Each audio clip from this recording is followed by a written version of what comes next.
और कर्नल शैलेंद्र सिंह अतर काजमी को इतनी अथॉरिटेटिवली बोल सकते हैं कि ये सब ड्रामेबाजी बंद होनी चाहिए। जो मैंने इंडियन टीवी पर कहा, मैं जरूर मानूंगा कि वही बात मैं आपके साथ भी करूंगा। ये डबल स्टैंडर्ड वाला मामला एटलीस्ट मेरे साथ नहीं होगा। अभिनंदन को छोड़ना शायद पाकिस्तान की कोई मजबूरी थी। इतना ये आइडिया सेल नहीं होता जो हेट स्पीचेस हैं और इस तरह की चीजें, बट इंडिया में हमने देखा पास्ट में कि ये आइडिया बहुत ज्यादा सेल हो रहा है और उसको सेल करते करते कुछ लोग काफी बड़ी पोजीशंस पे पहुंच गए हैं। पाकिस्तान आर्मी के वो अफसर हमारे मेस में आकर हमारे साथ बैठ रहे हैं, वो बातचीत नहीं है। आप और मैं बातचीत कर रहे हैं, ये भी एक बातचीत है। अब आप उसे 5वां सूबा बनाए, 6ठा सूबा बनाए, फर्क क्या पड़ना है? वो तो पहले भी आपके पास था, आज भी आपके पास है। यूज्ड इंडिया को यूज कर रहा है, इस वक्त अमेरिकन उसको यूज कर रहे हैं। जी, उम्मीद है कि आप सब लोग खैरियत से होंगे। आज हम बात करेंगे पाकिस्तान और इंडिया के दरमियान ताल्लुकात की। खुसूसन हालिया दिनों में कुछ स्टेटमेंट्स पाकिस्तान की तरफ से आई। उसके अलावा गिलगित बल्तिस्तान को भी इमरान खान साहब ने अभी पाकिस्तान का 5वां अबूरी सूबा बनाने का ऐलान किया है। उस हवाले से भी इंडिया ने अपनी रिजर्वेशंस शो की हैं, उस पर भी हम बात करेंगे और दीगर भी कुछ चीजें हैं जिनके ऊपर गुफ्तगू होगी। मुझे आज इंडिया से ज्वाइन किया है दिफाई तज्जियाकार हैं, एनालिस्ट हैं और इंडियन आर्मी के साबिक ऑफिसर हैं कर्नल शैलेंद्र सिंह साहब। कर्नल साहब, बहुत शुक्रिया सर, आपने हमें इंडिया से ज्वाइन किया। Thank you very much. जय हिंद। और पाकिस्तान से मुझे ज्वाइन कर रहे हैं, एनालिस्ट हैं, डिफेंस एनालिस्ट हैं और पाकिस्तान आर्मी के साबिक ऑफिसर हैं कर्नल शहराज अहमद साहब। कर्नल साहब, बहुत शुक्रिया सर, आपने हमें ज्वाइन किया। पिछले दिनों पाकिस्तान की कौमी असेंबली में हमारे साबिक स्पीकर ने कहा, अभिनंदन साहब के हवाले से उन्होंने बयान दिया, उन्होंने कहा कि पाकिस्तान की टांगे काम इस वजह से पाकिस्तान ने वापस कर दिया। और उसके बाद फिर इंडियन मीडिया पे उसकी बड़ी चर्चा हुई।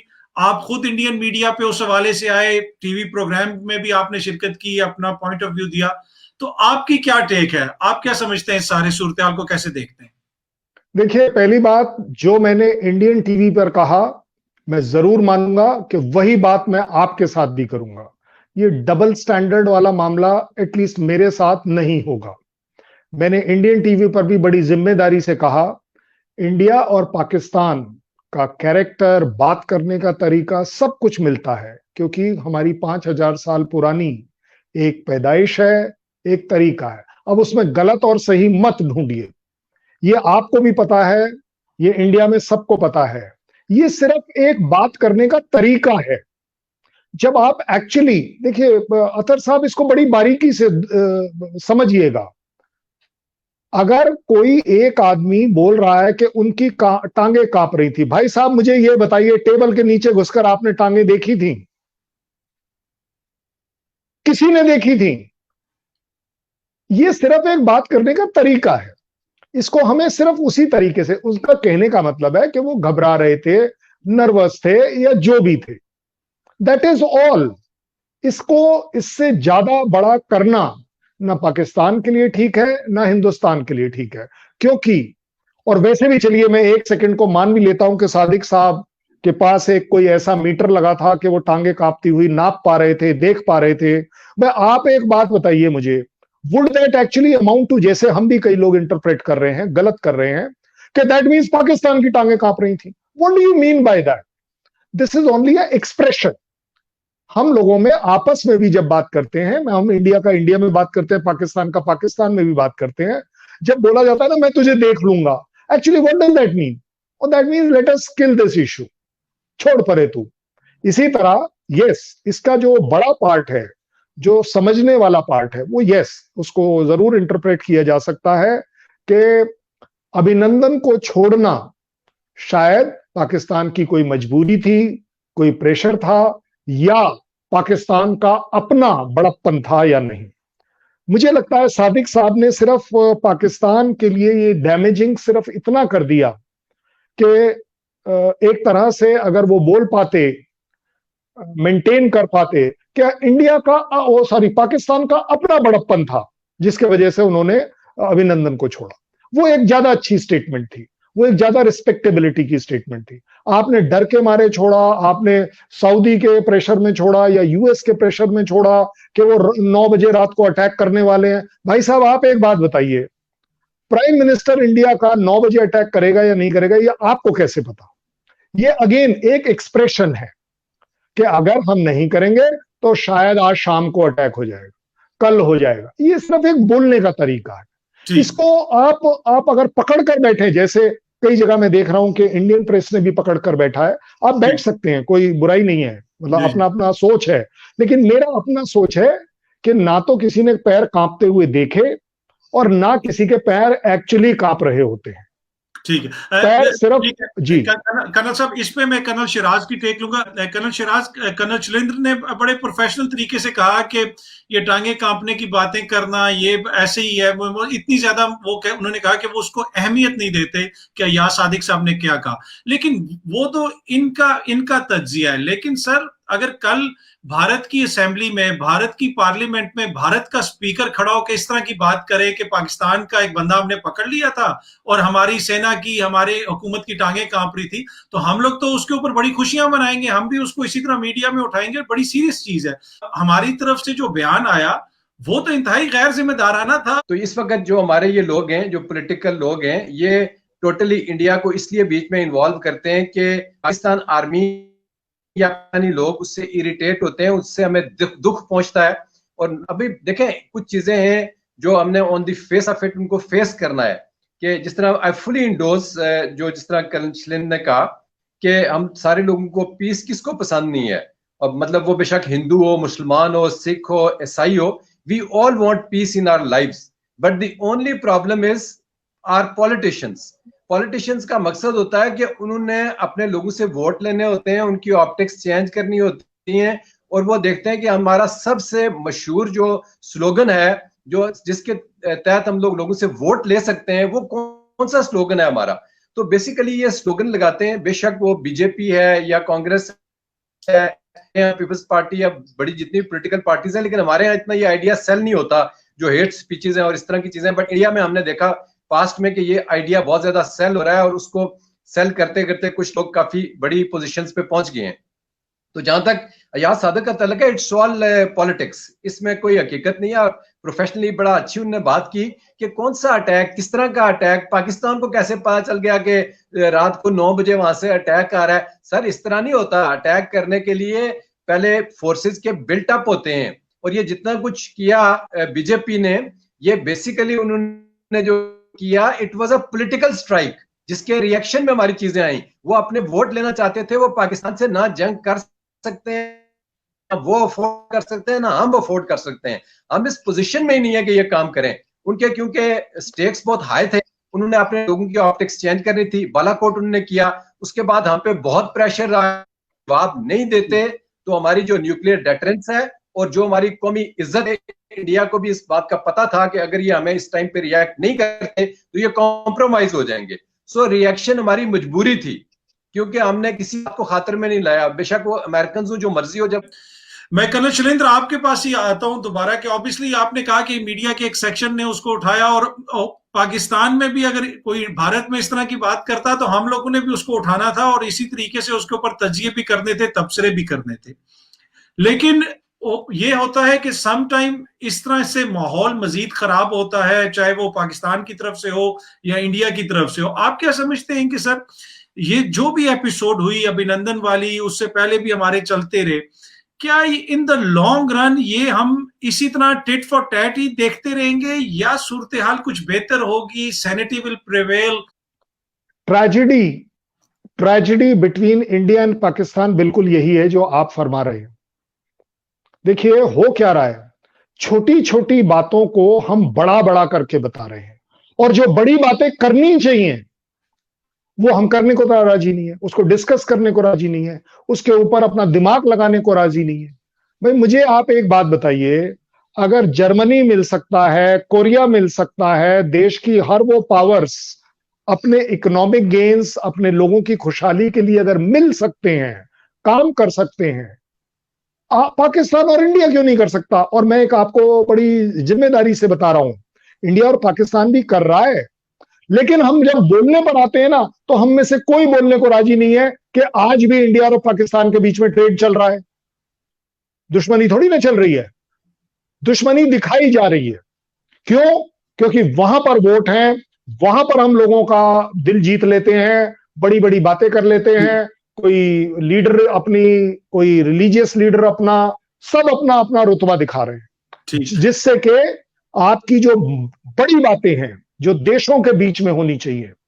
आप मुझे एक बात बताइए, आप और मैं, मतलब इंडिया और पाकिस्तान, अगर JNK का हल नहीं निकाल पा रहा किसी वजह से, ओ भाई साहब एक बात बताइए, क्या बाकी सारी जगहों पर सांस लेना बंद कर दें? ठीक है भाई वो ट्रेडर्स जो बॉर्डर के ऊपर ट्रेडिंग कर रहे हैं, जिनकी आजीविका इसके ऊपर है, उनकी जिंदगी इस पर है, उनका परिवार इस पर है, उनका गांव में एम्प्लॉयमेंट इस पर है, वो छोड़ दें। कश्मीर डिस्प्यूट का ही एक हिस्सा है सर गिलगित बल्तिस्तान। भारत ने, आपको पता है, जिस तरह आर्टिकल 370 को रिवोक किया, उसको कालादम करार दिया, वो खत्म किया। अब पाकिस्तान ने भी अनाउंस कर दिया है कि GB गिलगित बल्तिस्तान, उसको हम अपना प्रोविजनल प्रोविंस बना रहे हैं, 5th प्रोविजनल प्रोविंस।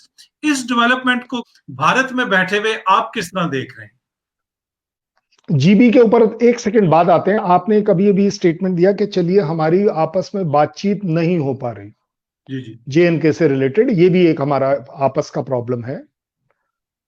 मुझे लगता है आपको भी सोचना चाहिए और मुझे भी सोचना चाहिए, अगर भाई बातचीत नहीं भी हो पा रही तो हम दोनों मिलकर ये डिस्कस करेंगे कि क्यों नहीं हो पा रही, या जो चीजें हमारी चल रही हैं यूनाइटेड नेशंस में, इंडिया पाकिस्तान जहां जहां साथ है वहां बातचीत कैसे हो रही है? वो बातचीत नहीं है। पाकिस्तान आर्मी के वो अफसर हमारे मेस में आकर हमारे साथ बैठ रहे हैं, वो बातचीत नहीं है। इंडिया पाकिस्तान आपस में जो भी ट्रेड कर रहा है वो बातचीत नहीं है। इंडिया पाकिस्तान वाघा बॉर्डर पर रोज सलामी शस्त्र कर रहा है, एक शाम की परेड कर रहा है, वो बातचीत नहीं है। बढ़िया बात देखिए कि वो बातचीत नहीं है, आप और मैं बातचीत कर रहे हैं, ये भी एक बातचीत है। यस, JNK से रिलेटेड हम क्या कर रहे हैं या क्या नहीं, इंटरनेशनल डिप्लोमेसी का ये भी एक लेसन है, ये भी एक पार्ट है जो मैं बड़े अदब से एक्सेप्ट करता हूं। जब दो नेशंस के डिफरेंसेस होते हैं तो बातचीत सबसे बड़ी ये है कि वो किन चीजों के ऊपर प्रोग्रेस कर सकते हैं साथ में।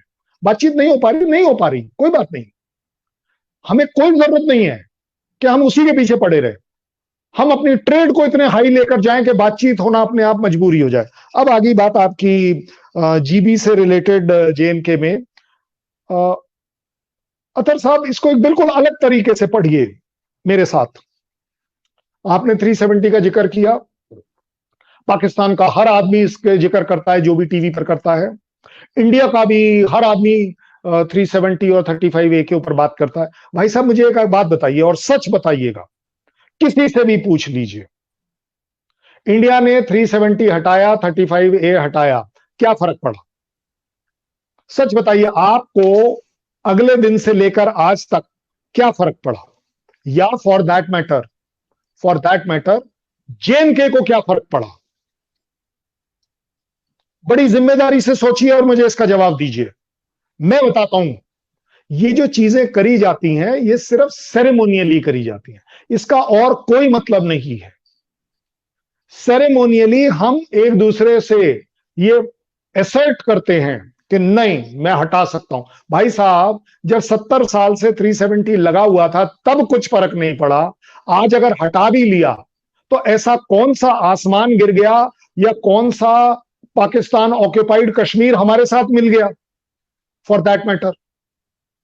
आ गई बात गिलगित बाल्टिस्तान की, अब आप उसे 5वां सूबा बनाए, 6ठा सूबा बनाए, फर्क क्या पड़ना है? वो तो पहले भी आपके पास था, आज भी आपके पास है, आप उसे सूबा बना लेते हैं, मैं प्रोटेस्ट कर देता हूं। पूरी दुनिया में ये रीति चली आ रही है कि प्रोटेस्ट कर लीजिए कि हम आपको एक्सेप्ट नहीं करते। ओ भाई साहब आपने मेरा एक्सेप्ट करना है नहीं करना, मैं क्या करूं? मेरे पास JNK है, आप बोलते हैं आपके पास POK है, फर्क ग्राउंड पे कोई नहीं पड़ रहा, क्योंकि आपको भी पता है, जैसा कर्नल शिराज ने भी कहा कि वॉर हम कर नहीं पाएंगे क्योंकि हम लोग अफोर्ड नहीं कर सकते। यस, उसकी धमकी दी जा सकती है, उसके ऊपर बार बार एक दूसरे को रब किया जा सकता है, जिसको बोलते हैं। ये जब 370 की बात करते हैं, गिलगित बाल्टिस्तान की बात करते हैं, we are only trying to rub each other, nothing else. क्योंकि ना आप मेरे सो कॉल्ड जेएनके के ऊपर अटैक कर कर उसे मिलाने की कोशिश करेंगे, ना मैं करूंगा। यस, बात जरूर आती है कि अगर जरूरत पड़ी तो करेंगे। अरे भाई 70 साल में तो अब तक जरूरत पड़ी नहीं। मेरे को तो समझ नहीं आ रहा कि why are we wasting our time on something which has happened. 370 हट चुका है। आप और मैं आज कितनी डिबेट कर लें, मैं आपसे 100% एग्री कर जाऊं, होगा क्या? Will it change? वो बदलेगा नहीं। सिमिलरली अगर जीबी आपके पास है, अब मैं इसको जैसे हम लोगों के कैरेक्टर में है सबके, कि मैं ऐसे बोलूंगा आपने उसे जबरदस्ती रखा हुआ है, अत्याचार किया हुआ, ये किया, और भाई साहब सिचुएशन तो चेंज होनी नहीं है। So what is the point? अब चले मैं जरा आता हूं कर्नल शिराज के बाद। कर्नल शिराज, मैं फिर आगे लेके जाऊंगा, थोड़ी सी एक दो और रिपोर्ट्स के बारे से भी बात करनी, पर आपका कमेंट लेना चाहूंगा कि ऑब्वियसली कर्नल शैलेंद्र ने ये कहा है कि अगर आपने गिलगित बल्तिस्तान को अपना 5वां प्रोविजनल सूबा बना दिया या फिर हमने आर्टिकल 370 रिवोक कर दिया इंडिया ने, तो ऑन द ग्राउंड तो कुछ भी चेंज नहीं हुआ। गिलगित बल्तिस्तान पहले भी आपके पास है, तो चाहे पाकिस्तान प्रोटेस्ट करे चाहे इंडिया प्रोटेस्ट करे, तो ये पॉलिटिकल कंजम्पशन के लिए है, ये जनता को, आवाम को दिखाने के लिए है ये बयानात। ऑन द ग्राउंड तो सिचुएशन वही है। How you see things colonel Shiraz, आप किस तरह देखते हैं इसको? मैं जो इसको देख रहा हूं जी, मैं तो इसको स्ट्रेटेजिकली या एक जो रीजनल इन्वायरमेंट है और यहाँ पे जो फॉरेन पावर्स की इंटरवेंशन है इस रीजन के अंदर, मैं इसको उस पॉइंट ऑफ व्यू से देखता हूँ। स्पेशली क्योंकि अभी चाइना सी पैक उसका आ रहा है, वो सी पैक लेके यहाँ से गुजर रहा है और उसका जो मेजर रीजन है, प्राइम पोर्शन है, वो गिलगित बल्तिस्तान है। उनके भी कंसर्न्स होंगे कि अगर डिस्प्यूटेड एरिया है, जो आप उसको टच करते हैं या उस पर बात करते हैं, तो इंडियंस की तरफ से एक ऑब्जेक्शन आता है जी कि इवन जो हमारी इस वक्त लद्दाख के अंदर टेंशन है, जो अमेरिकन की यहाँ पे जो इंटरवेंशन है कि एक स्ट्रेटेजिक फाइनेंशियल जो वो चेंज हो अमेरिका से चाइना की तरफ शिफ्ट हो रहा है, बेसिकली उन दोनों का बड़ा कंसर्न है। और we are being used, India को यूज कर रहा है इस वक्त, अमेरिकन उसको यूज कर रहे हैं। वो ये सोच रहे हैं अमेरिकन को शायद जो पाकिस्तान में डिविडेंड दिए थे अफगानिस्तान के अंदर में इंडिया पे और चाइना को हम ब्लॉक कर लेंगे, जो भी उनकी एक अपनी प्लानिंग होगी अमेरिकन की। और इसी तरह जब बात है और अपने अपने इंटरेस्ट के, अमेरिकन का जो इंटरेस्ट है या उनकी जो एक थिंकिंग लाइन है वो ये है कि वो आपको मिलिट्री अलायंसेस की तरफ लेके जा रहे हैं, वो मिलिट्री कॉन्फ्रंट्रेशन की तरफ लेके जा रहे हैं। वेयर जब मैं चाइनीज को देखता हूं तो वो आपको इकोनॉमिक अलायंसेस की तरफ लेके जा रहे हैं। ये एक बहुत बड़ा फर्क है, जो जमीन और आसमान के अंदर फर्क होता है, ये इस तरह का फर्क आ रहा है दोनों बड़ी पावर्स में। अब हमारी जो अलाइनमेंट जा रही है टुवर्ड्स चाइना के साथ भी है, to some extent we are with the Americans also. हम अपना पूरा स्टांस या वो नहीं कह सकते हम इस क्लब में, अलबत्ता जो इंडियंस हैं उनका बड़ा क्लियर स्टांस नजर आ रहा है कि total they are going towards Americans और साउथ चाइना सी के अंदर जो उनके मामला चल रहे हैं और बाकी चीजें चल रही हैं। But my prime question from कि अमेरिकन आपकी इंडियंस की इनसिक्योरिटीज क्या है, आपकी क्या परेशानी है? आप इतनी बड़ी मतलब कौम है, इतनी बड़ी फौज आपके पास है, इतनी बड़ी स्ट्रेंथ आपके पास है, तो आपकी परेशानी क्या है कि अमेरिकन को साथ लेके आप चलें? अगर चाइनीज आपके साथ मसाइल पैदा कर रहे हैं तो यस, ये सारा कुछ कश्मीर की वजह से हो रहा है। जितना कुछ आपने यहाँ पे 370 को आपने रिवोक किया, वो दुनिया के पास गए, उनको नहीं सुना गया, अल्टीमेटली उन्होंने खुद चीजों को हाथ में लिया और उन्होंने कहा जी हमारे एरिया पे इंडिया ने इस तरह कर दिया है, वो सारे सामने आए। तो ये बेसिकली एक बड़ों की जंग है जिसके अंदर हम दोनों इन्वॉल्व हुए हैं और हमारी मजबूरियां हैं। और इसको अगर उस रीजनल पॉलिटिक्स के अंदर आप देखें तो ये जीबी को बनाना, देखें टिट फॉर टैट है। अगर इंडियंस ने एक कदम लिया है तो अगर हम कोई कदम नहीं लेंगे तो हमारे लोग भी हमसे पूछेंगे भाई उन्होंने 370 खत्म कर दिया था तो हमने क्या किया, उन्होंने नक्शा अगर चेंज किया था तो हमने कौन सा नक्शा नहीं चेंज किया। तो ये सारी मैं पहले आपको कहा ना, it's all politics going on ground, किसी को इसका कोई फायदा नहीं हो रहा और दोनों मुल्क के जो अवाम है वो बेसिकली इसमें सफर कर रहे हैं और वो राइटली सफर कर रहे हैं, इसलिए कि अवाम ने चूज करना है अपने लीडर को, अवाम ने एक थिंकिंग लाइन लीडर को देनी है कि ये तुम लेके चलो। जो लीडर है वो उनको थिंकिंग लाइन दे रहा है, वो थिंकिंग लाइन दुरुस्त नहीं है। Thank you. ठीक है। अच्छा कर्नल शैलेंद्र, मैं आपके पास आऊंगा। मैं थोड़ा सा इसको यहीं पे जो पूरी रीजन की जियोपॉलिटिकल सिचुएशन है उसमें अमेरिका का किरदार बड़ा इंपॉर्टेंट है, चाहे वो अफगानिस्तान के अंदर हो या फिर चाइना के हवाले से ऑब्वियसली अमेरिका की जो टेंशन है वो खुल के सामने आई है। पहले तो ये होता था ना, दबे दबे अल्फाज में एक दूसरे पे तनकीद होती थी। प्रेसिडेंट ट्रंप ने तो खुल के, वो तो यहां तक कहते हैं कि ये वायरस भी चाइना का है। उन्होंने ट्वीट भी ये किया कि मैं चाइना के वायरस से अब ठीक हो गया हूं, मुझे चाइना का वायरस हो गया था। तो उनकी तो एक बड़ी बड़ी पक्की एक उनकी लाइन है जिसको वो लिए हुए। आप क्या समझते हैं कर्नल सुरेंद्र कि अमेरिका के जो इलेक्शंस आ रहे हैं उसमें जो नतीजा निकलेगा, उसमें अगर डेमोक्रेट्स आएंगे, अगर या प्रेसिडेंट ट्रंप दोबारा आएंगे, हमारा जो रीजन है इंडिया के अमेरिका के ताल्लुकात, पाकिस्तान अमेरिका के ताल्लुकात, और इंडिया चाइना और पाकिस्तान और अमेरिका के ताल्लुकात, इस पे कोई फर्क पड़ेगा या थिंग्स इसी तरह चलती रहेंगी जिस तरह अभी चल रही हैं? Sir, great, that's a very beautiful question. और इसमें ये बड़ी बातें हैं जो मैं आपको थोड़ी देर पहले बोल रहा था। ये वो बड़ी बातें हैं जो हमें करनी चाहिए, क्योंकि यहां से निकल कर आएगा कि इंडिया और पाकिस्तान क्या करना चाहिए। छोटी छोटी बातों में अटका नहीं रह जाना चाहिए। लेकिन फिर भी अगर आप मुझे इजाजत दें तो कर्नल शिराज ने बोला US, we both are being used, India Pakistan are being used. I agree with him. लेकिन गलती किसकी है भाई? क्या यूएस को ही ब्लेम कर दूं मैं भी कि उनकी गलती है कि हम इस्तेमाल हो रहे हैं? हम गधे हैं, हमारे यहां सोच नहीं है, हमारे यहां इंटेलिजेंस नहीं है। We are being used because we are allowing them to use अस।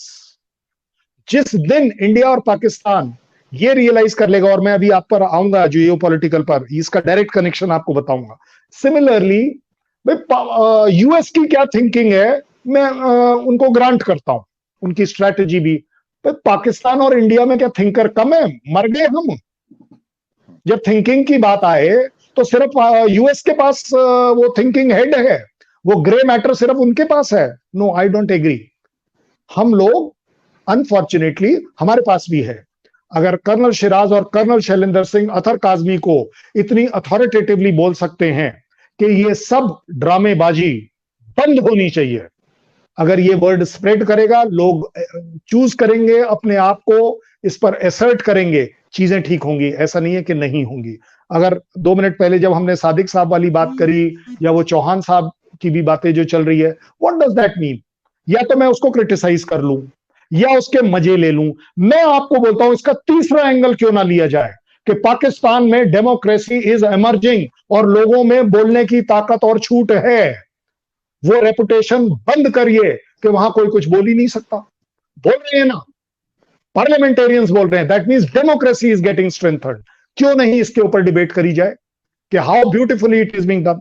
आपने बोला कि यूएस आने से, देखिए अब मैं आपको इसका डायरेक्ट कनेक्शन जो बोल रहा था यूज्ड वाले का, मुझे आप 1 सेकंड के लिए बताइए। यूएस ने इंडिया को ऑफर किया था, और इंडिया की मनी मन में शायद चाह भी थी कि हमें अफगानिस्तान सॉल्यूशन के अंदर इन्वॉल्व किया जाए। भाई साहब एक बात बताइए, यूएस को ये सडनली इसी साल याद क्यों आई? वो याद इसलिए आई, मैं आप सबको याद दिलाता हूं, क्योंकि ट्रंप साहब ने अपने इलेक्शन मैनिफेस्टो में बोला था कि मैं अपनी फौजें बाहर से वापस लाऊंगा। क्यों लाऊंगा? Because body bags are not acceptable to me. बड़ी सीधी सीधी बात है। अब इंडिया बोलता है कि भाई साहब आपको तो बॉडी बैग मंजूर है नहीं, आपके बॉडी बैग से मैं अपना बॉडी बैग रिप्लेस करूं, ये कहां की समझदारी है? सो उसने क्या किया? So they were trying to use us, and how did they use us? Now see the beauty. They said ठीक है भाई, आपने नहीं आना है, मैं पाकिस्तान से रिक्वेस्ट कर लेता हूं। पाकिस्तान मान गया, पार्शली माना, आधा माना, पूरा माना। मेरा कहने का मतलब है यूज को पकड़िए, आप उसकी रीजंस को मत पकड़िए। सो हुआ क्या? इंडिया पाकिस्तान दोनों यूज हो गए, लेकिन यूज हुए अपने वजह से, अपने रीजंस के वजह से। And let me tell you one thing, जब हम बोलते हैं कि ट्रंप साहब के इलेक्शन में वो वापस आए या बिडेन साहब वापस आए, मुझे आप एक बात बताइए, ये अगेन वही वाली बात है कि जो ट्रेंड चल रहा है वो ट्रेंड इतनी आसानी से रिवर्स नहीं होगा। अगर ट्रंप साहब जीतेंगे वो ट्रेंड जोर शोर से आगे ले जाएंगे। बिडेन साहब जीतेंगे तो शुरुआत में उन्हें भी एज अ पॉलिटिशियन प्रूव करना है कि ट्रंप साहब बेकार थे, मैं सब कुछ ठीक करूंगा। So that is the only difference. जो कंट्रीज, आपको क्या लग रहा है कि अगर हम, जो अभी थोड़ी देर पहले आपका सवाल भी था कि साउथ चाइना सी में हम यूएस को क्यों इस्तेमाल करें, वो मैं कह रहा हूं बड़ी समझदारी है भाई। मैं कहूंगा, मैं अपने पर्सनल पर्सपेक्टिव से, क्योंकि हमारी इकोनॉमी पर हमें ध्यान देना है और हमें वेस्ट नहीं करना है, bloody start considering to join NATO so that they are able to give you a protection all around. आप अपना समय लगाइए, अपना पैसा लगाइए ट्रेड पर, नाटो प्रोटेक्शन लीजिए। क्या बेवकूफी नहीं है इसमें, समझदारी है इसमें। So every country should have its own self to blame first rather than claiming और हैविंग दिस लेम एक्सक्यूज कि यार हमें तो उसने इस्तेमाल कर लिया। इसका मतलब यह हो गया कि पाकिस्तान को 70 साल से वो इस्तेमाल कर रहा था, तब कहीं कोई प्रॉब्लम नहीं हुई। अब हम तो यही बोलेंगे ना। अब चाइना के बारे में हम आपको बोलते हैं सीपैक के लिए, ओ भाई सीपैक अगर चाइना और पाकिस्तान को सूटेबल है, भैया तुम्हारी मर्जी है, तुम कर लो, हमें सूटेबल नहीं है। ऐसा नहीं है कि चाइना ने इंडिया को ऑफर नहीं किया था, बिल्कुल ऑफर किया था, अभी भी कहता है। और जहां तक बातें चल रही हैं, कि मैं अगेन रिपीट कर रहा हूं इस बात को बार बार, क्योंकि ये बात हम हमेशा नजरअंदाज कर रहे हैं। भाई जितने भी डिफरेंसेस हैं, मैंने आपके शो पर भी एक बार और कहा, अगर इंडिया पाकिस्तान के बीच में ऐसी कोई जानी दुश्मनी है तो निभाते क्यों नहीं हो? उस जानी दुश्मनी को निभाकर दिखाओ। भाई साहब पैसे किधर हैं? चाइना के साथ। आपका लद्दाख में प्रॉब्लम है, क्यों नहीं आप इसे सिक्किम और दूसरे एरिया में लेकर जा रहे? क्यों नहीं अरुणाचल में लेकर जा रहे? क्यों नहीं न्यूक्लियर बॉम्ब की बातें हो रही? इंडिया पाकिस्तान के बीच में छींक मार दे कोई तो हम दोनों न्यूक्लियर स्टेट हैं। ओ भाई साहब न्यूक्लियर स्टेट का क्या मतलब है? When you are a nuclear state, you are supposed to be more responsible. You are supposed to be more mature. ठीक है कर्नल साहब, मैं जरा कर्नल शहराज से पूछूंगा। कर्नल साहब आपने सुनी, कर्नल शैलेंद्र की बातें सुनी, वही अमेरिका के हवाले से, चाइना के हवाले से जिसका जिक्र आपने भी किया। अगर आप मुझे इस पे ब्रीफली अपना आंसर दे सकें कि आप क्या देख रहे हैं कि आगे अमेरिका में जो नई क़यादत आएगी, अगर वो प्रेसिडेंट ट्रंप आते हैं या जो बाइडेन आते हैं, तो आपको चीजें मुख्तलिफ होती हुई नजर आ रही है? इसलिए कि आपने कहा कि इस वक्त अमेरिका ट्रेड के बजाय वो उस तरफ जा रहा है, एग्रेशन की तरफ जा रहा है। अमेरिका की पॉलिसी ऐसे लगती है कि वो कॉन्फ्लिक्ट की तरफ लेके जाने की कोशिश कर रहा है चीजों को, जो उसको सूट करेगा। इसलिए कि चाइना अगर बॉक डाउन हो जाए रीजन के अंदर ही, तो वो चाइना के जो ग्लोबल एम्बिशंस हैं उसके ऊपर किसी किस्म की कैप लगाई जा सकेगी। सो आप किस तरह चीजों को देख रहे हैं कि बाइडेन के आने से या ट्रंप के आने से मुस्तकबिल में क्या होगा? काज़मी साहब, अगर हम तीन में से किसी को भी अमेरिका का प्रेसिडेंट लगा दिया जाए तो अमेरिका की वही पॉलिसी होगी जो उसकी इंस्टीट्यूशंस की पॉलिसी है। वहां पे इंडिविजुअल्स इफेक्ट करते हैं, लेकिन 1 to 2% इफेक्ट करते हैं। बेसिकली उनकी अपनी इंस्टीट्यूशन की एक मेमोरी है, उनकी एक प्लानिंग है, उनके थिंक टैंक्स हैं, उनके रिसर्च इंस्टीट्यूशंस हैं। तो उन्होंने तमाम चीजें आज से 50 साल बाद की भी अपने पास लिख के रखी हुई हैं, और वो उन नैरेटिव्स को रन करते हैं, और रन करने के लिए डिफरेंट पर्सनैलिटीज सामने आ जाती हैं। कभी वहां पे हेनरी किसिंजर आएगा, कभी वहां पे रिचर्ड निक्सन आएगा, कभी आपको सामने जनाब ट्रंप नजर आएगा, कभी जो बाइडेन होएगा, कभी मतलब ABCD जो भी आपको नजर आएगा। These are the personalities, they don't matter in America. मतलब वो दुनिया के अंदर एक रिजीम चेंज तो अमेरिका करा सकता है, लेकिन अपने कंट्री के अंदर एक सेक्शन अफसर को भी तब्दील नहीं कर सकते। तो उनके सिस्टम्स बहुत स्ट्रॉन्ग हैं। तो आई डोंट सी एनीथिंग। हाँ, उनकी जो फैनेटिसिज्म थी थोड़ी बहुत ही, वो किसी हद तक कम होगी अमेरिकन की। कर्नल शैलेंद्र आपसे ही पूछूंगा, ऑब्वियसली आधा घंटा हो गया, मेरी कोशिश है कि आप इसको रैप अप किया जाए। आने वाले दिनों में कर्नल शैलेंद्र आप किस तरह देख रहे हैं चीजों को, कि क्या अमेरिकन ट्रूप्स यहां से अफगानिस्तान से निकल जाएंगे, या फिर अमेरिकन इलेक्शंस के बाद दोबारा ये चीजें पीछे चली जाएंगी? इसलिए कि हालिया अरसे में तालिबान के साथ इंडिया भी मुज़ाकरात करता रहा है, बैक टू डिप्लोमेसी होती रही, ट्रैक टू डिप्लोमेसी उनके साथ होती रही है। तो क्या इलेक्शंस के बाद भी ये जो पीस प्रोसेस है ये इतनी तेजी से चलेगा? देखिए, ये it's a long drawn process. अगर आप किसी देश में फौजी इंटरवेंशन करते हैं तो आप ये कभी नहीं कर पाएंगे कि अगले दिन सुबेरे आप वापस हो जाए। ये होना पॉसिबल नहीं, सबसे बड़ी बात। क्यों?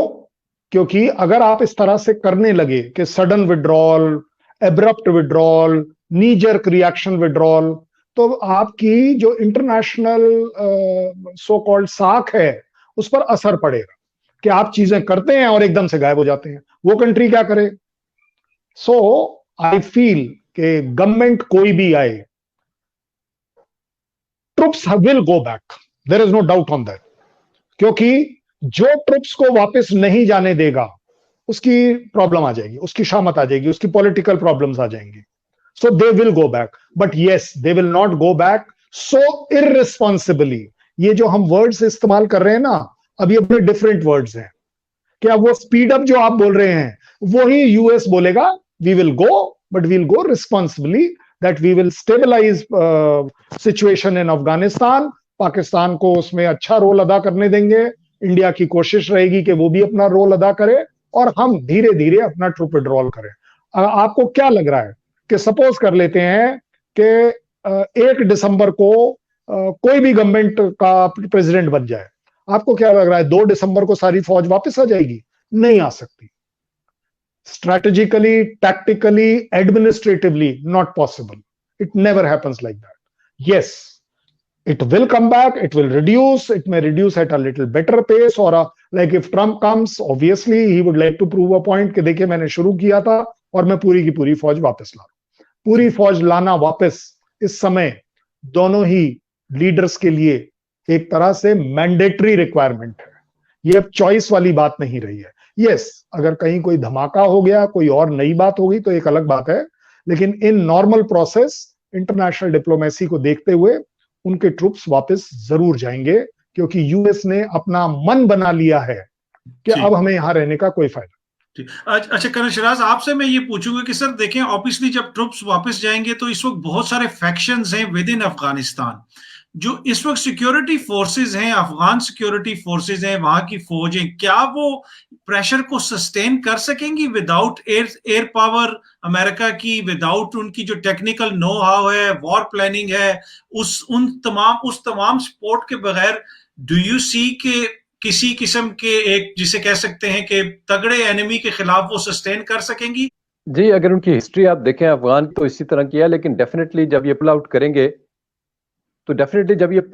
तो वहां पे ट्यूम क्रिएट अंदर फिर जिसकी जितनी स्ट्रेंथ होगी उस ताकत के साथ उसमें वो एंटर होगा.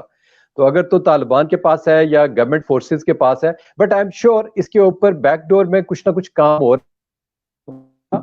और जो वहां पे इस वक्त 3 फोर्सेस एग्जिस्ट कर रही हैं उनके अपनी जो मुल्क के अंदर, तो वो उनका कोई ना कोई कोऑर्डिनेशन जब तक नहीं होगा, डिफिकल्टीज होंगी कंट्री को भी रन करना, और जो उनके सिक्योरिटी के इश्यूज होंगे.